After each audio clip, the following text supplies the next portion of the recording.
Hello everyone आपण मानक आम चैनल टीके भी को स्वागत।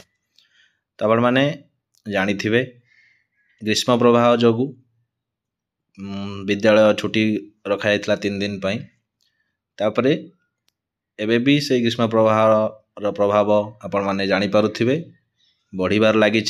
तो से निमंते सरकार तरफ एक बड़ घोषणा कराई जोटा कि आपण मैंने जानवा निहाती दरकार।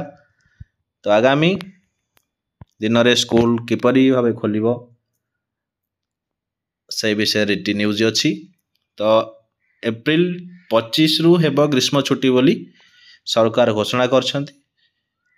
तो एप्रिल 25 रे ही ग्रीष्म छुट्टी दिया जीवो ता पूर्व क्लास केमती करा जीवो से सब डिटेल न्यूज टी अच्छी। तो से न्यूज देखि नबा। तो आपण माने फर्स्ट टाइम जब चैनल व्यू करछंती चैनल को सब्सक्राइब करा सहित बेल आइकन को क्लिक कर दियंतु जोथि पई कि नुआ नुआ इनफॉरमेशन आपण माने वीडियो अपलोड मेला मात्रे ही पाई परिबे। तो देरी न करे देखि नबा से न्यूज टी कोन अछि देखि नियंतु। सूचना और लोक संपर्क विभाग तरफ 21/4/2024 रे बाहर जोटा कि आज डेट। तो कौन लिखाई देखु 3 दिन सकाळ 6:30 रु 10:30 पर्यंत हेबा पाठ पढ़ा। तो एबे जो आगामी रहिला 3 दिन रहिला 22, 23 आउ 24 6:30 रु 10:30 पर्यंत पाठ पढ़ा हेबो। अप्रैल 25 रु ग्रीष्म छुट्टी घोषणा करा जियो बोली कहा गला। तो कौन पई एबा डिसीजन नियाची देखि नियंतु।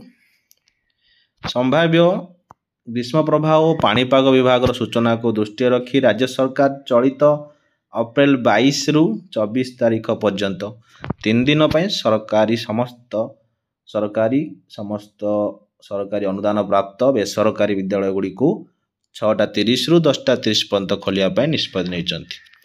चलित अप्रैल 25 तारीख ठारू ग्रीष्म छुट्टी सरकारी निष्पत्ति नहीं। ग्रीष्म छुट्टी समय सरकारी अनुदान प्राप्त विद्यालय छात्र छात्री शिक्षक शिक्षयित्री मानक शिक्षा तथा शैक्षिक कार्यक्रम निमंते राज्य प्राथमिक शिक्षा निर्देशक राज्य माध्यमिक शिक्षा निर्देशक उच्च माध्यमिक शिक्षा निर्देशक प्रत्यक्ष तत्वावधान विद्यालय परिचालना कराइजो। से छुट्टी समय किपरि कार्य कराइजो से विषय भी निष्पत्ति निया जाय सारी। तो आप जानीपारे आगामी 3 दिन सकाळुआ क्लास हम 6:30 रु 10:30 अप्रैल 25 रु ग्रीष्म छुट्टी घोषणा करा जिवो। तो वीडियो शेयर करंतु जो कि समस्त इनफॉरमेशन पाई परिबे। आज पे एतिकी धन्यवाद।